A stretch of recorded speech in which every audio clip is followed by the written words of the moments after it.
Hello दोस्तों, कहानी की इस नई सीरीज में आप सभी का स्वागत है। आज की ये कहानी एक भाभी की स्टोरी है। अगर आपको Hindi moral stories, family stories या भाभी की कहानियां सुनने का शौक है तो इस कहानी को पूरा जरूर सुने। और अगर ये कहानी आपको पसंद आए तो वीडियो को लाइक जरूर करें। काव्या, देखिए मैं कुछ नहीं जानती, आपको आना ही पड़ेगा। काव्या किसी से फोन पर बात कर रही थी, तभी उसकी ननद रिया वहां पर आ गई।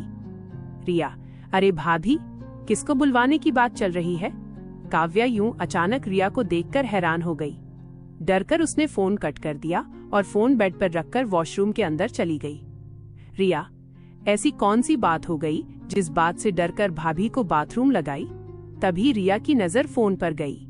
उसने कॉल हिस्ट्री चेक की तो उसे पता लगा कि वो उसके ही मंगेतर आर्यन से बात कर रही थी। रिया, भाभी, आर्यन से आखिर क्या बात कर रही थी? आने दो, बाहर पूछती हूँ। थोड़ी देर बाद खुद को हुस्न की परी समझने वाली काव्या बाथरूम से बाहर आ गई। बाहर आते ही रिया ने उससे पूछा, रिया भाभी, आप मेरे मंगेतर से फोन पर बात कर रही थी? काव्या ने हड़बड़ाते हुए कहा, हाँ, क्यों? मैं तेरे मंगेतर से बात नहीं कर सकती क्या? रिया, क्यों नहीं भाभी, आप आर्यन से बात कर सकती हैं, लेकिन आप उन्हें बुलवाने की बात कर रही थी, ये कुछ समझ में नहीं आया। काव्या ने बात को घुमाते हुए कहा, बात दरअसल ऐसी है कि आर्यन के घर वाले तुझे आज शाम को देखने आने वाले हैं और वो कह रहे थे कि मेरे माँ बाप जिस भी लड़की को पसंद कर देंगे मैं उससे शादी कर लूंगा। रिया, वैसे भाभी, आर्यन ने बात बिल्कुल सही कही। खैर, शाम को आर्यन का परिवार रिया को देखने आया। रिया किचन में चाय बना रही थी, तभी वहां पर उसकी भाभी काव्या आ गई। काव्या, अरे मेरी प्यारी ननद, तुझे देखने लड़का आया है, तू जल्दी से जाकर तैयार हो जा, तब तक मैं चाय बना देती हूँ। रिया, थैंक यू भाभी, लेकिन चाय लेकर मैं ही जाऊंगी।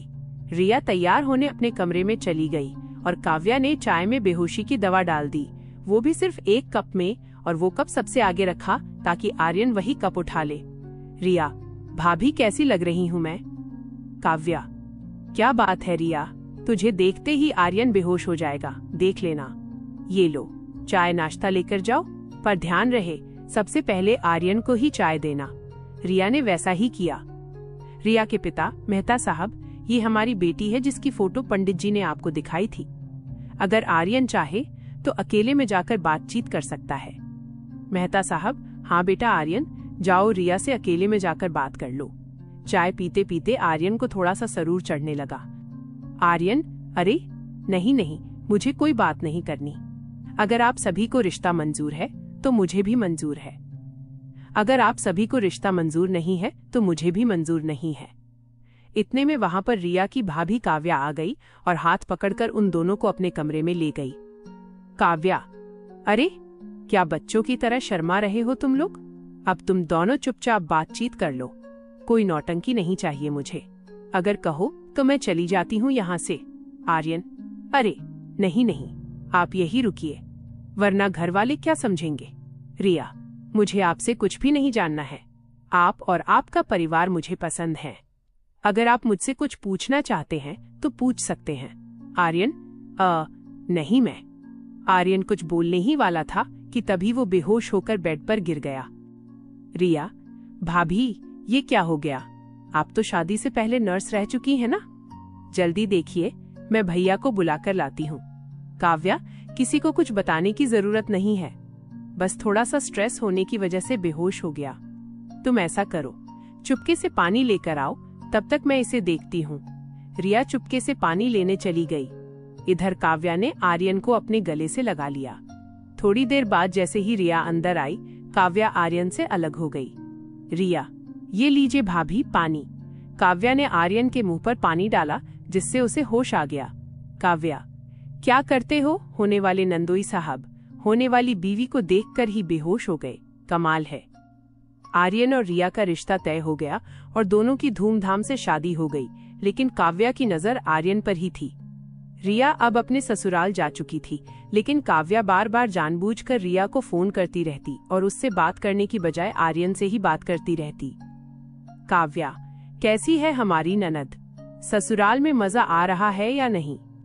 रिया, भाभी, आर्यन बहुत अच्छे इंसान है और इनका परिवार भी बहुत अच्छा है। मुझे यहाँ पर घर की कमी महसूस ही नहीं होती। काव्या, ये तो बहुत अच्छी बात है। इसी बात पर मेरी बात नंदोई जी से कराओ, जरा उनकी भी खबर लेती हूँ। रिया, हाँ हाँ, अभी कराती हूँ। रिया ने फोन आर्यन को दे दिया। अब काव्या का ये रोज का काम हो गया। वो रिया को फोन करती, लेकिन घंटों आर्यन से ही बात किया करती। एक रोज काव्या ने अपनी सासू माँ और पति से कहा, सासू माँ, 6 महीने हो गए, आपको अपनी बेटी की याद नहीं आती? और आप दिन भर काम में ही बिजी रहते हैं। आपको अपनी बहन की याद नहीं आती? हम लड़कियों के साथ यही होता है, शादी होने के बाद मायके वाले भूल जाते हैं हमें। रिया का भाई, ये कैसी बातें कर रही हो तुम? मैं भला अपनी बहन को क्यों भूलूंगा? काव्या, अरे तो अब 6 महीने हो गए। अपनी बहन और नंदुई जी को यहाँ बुला लो, कुछ दिन यहाँ गुजारेंगे वो लोग। सासू माँ, बहू ने तो मेरे दिल की बात छीन ली। मैं अभी फोन करती हूँ दामाद जी को। अपनी सासू माँ की ये बात सुनकर काव्या बहुत खुश हो गई और शाम को ही आर्यन अपनी नई नवेली दुल्हन रिया के साथ उसके मायके आ गया। घर की डोर बेल बजी। रिया की माँ, अरे आओ आओ, अंदर आओ तुम दोनों। अंदर जाकर आर्यन अपने सास ससुर और बाकी परिवार वालों से मिला। अगली सुबह जब रिया अपने कमरे में नहीं थी, तो इस बात का फायदा उठाकर काव्या उसके कमरे में गई और उसकी साड़ी पहन ली। काव्या, मैं सिर्फ नाम से ही नहीं बल्कि हुस्न से भी अप्सरा हूँ। तभी कमरे में रिया का पति आर्यन आ गया। उसने पीछे से काव्या को अपनी बाहों में भर लिया। आर्यन, रिया, तुम इस साड़ी में कितनी प्यारी लग रही हो। मैं तुम्हें ये बताने आया हूँ कि तुम यहाँ आराम से रहो अपने परिवार के साथ। मैं आज निकल जाता हूँ, मुझे काम है। जाने के बाद सुनते ही काव्या पीछे पलट गई। काव्या, ये क्या कह रहे हो नंदोई जी? आर्यन हैरान हो गया और थोड़ा डर भी गया। आर्यन, अरे भाभी, आप यहाँ क्या कर रही हो? आई एम सॉरी, मुझे लगा कि रिया है। काव्या, अरे कोई बात नहीं नंदोई जी, मेरे हुस्न के जाल से कोई नहीं बच पाया। काव्या उसका हाथ पकड़ने लगी, लेकिन तभी आर्यन अपना हाथ छुड़ाकर वहाँ से भाग गया। आर्यन, रिया, मैं घर जा रहा हूँ, जब भी आना हो मुझे फोन कर देना। रिया की माँ, अरे आज तुम नहीं जा सकते आर्यन बेटा, आज हमें खातिरदारी करने का मौका तो दो। काव्या, मैं भी तो वही कह रही थी सासू माँ। घर वालों के प्रेशर देने की वजह से आर्यन उस दिन रुक गया। दिन भर अच्छे अच्छे पकवान बनाकर उसे खिलाए गए, लेकिन पूरा दिन काव्या उसे घूरती रही। रात हो चुकी थी। आर्यन और काव्या कहीं गायब थे। रिया, भाइया, काव्या भाभी कहीं नहीं दिखाई दे रही और नहीं आर्यन। रिया का भाई, तुम्हारी भाभी मुझे कहाँ कुछ बताती है रिया। तभी डोर बेल बजी। रिया ने दरवाजा खोला। रिया ने जो देखा वो देखकर उसके पैरों तले जमीन खिसक गई, क्योंकि आर्यन और काव्या के गले में वरमाला पड़ी हुई थी। रिया, भाभी, आर्यन, ये सब क्या है? काव्या, अब मैं क्या करूं रिया? आर्यन पर मेरी पहले से ही नजर रखी थी। अगर आर्यन की शादी तुझसे ना होती तो वो मेरे जाल में नहीं फंस पाता। इतने में रिया का भाई आया और उसने आर्यन की गिरेबान पकड़ ली। भाई साले, मैं तुझे इतना अच्छा इंसान समझा और तू मेरी बीवी के साथ ही चक्कर चला बैठा। तुझे मैं छोड़ूंगा नहीं, पहले तुझे मारूंगा, उसके बाद काव्या को मौत के घाट उतार दूंगा। अचानक घर में महाभारत मच गया। सारे लोग हैरान और परेशान हो गए। रिया के भाई ने एक जोरदार तमाचा आर्यन को मारा और वैसे ही आर्यन की नींद खुल गई, क्योंकि वो ये सब कुछ सपने में देख रहा था। रिया, आर्यन क्या हुआ? तुम हाफ क्यों रहे हो? तुम्हारे चेहरे पर से पसीना क्यों टपक रहा है? कोई बुरा सपना देखा क्या? आर्यन, रिया, लगता है अब मुझे तुम्हें बताना ही पड़ेगा। रिया, क्या बताना पड़ेगा? जो भी हो वो बता दो, परेशान मत हो।